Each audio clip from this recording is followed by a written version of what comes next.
Why have people in the past failed to do well at this job? This is a great question.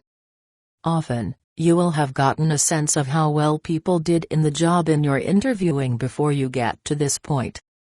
However, it is a real good idea to ask this question at this point of getting an offer. If you hadn't gotten the real reason about why people have failed before, you will probably get it now.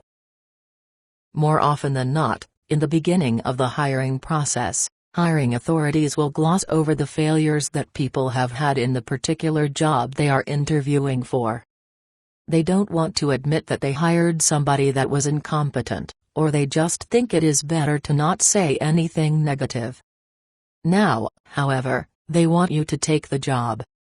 So, they should be in more of a sales mode and willing to share with you the real reason or reasons that people have failed. Don't be surprised if you hear stories, scenarios, or descriptions of previous employees that you have never had before. The reason you may hear these can be very revealing and may very well end up making a difference in your taking the job.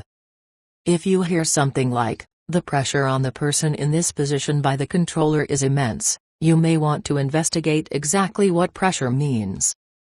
If it means that nobody can get along with the controller, it's one thing.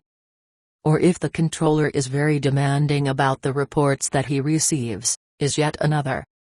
Listen very carefully to the answer that you get from this question.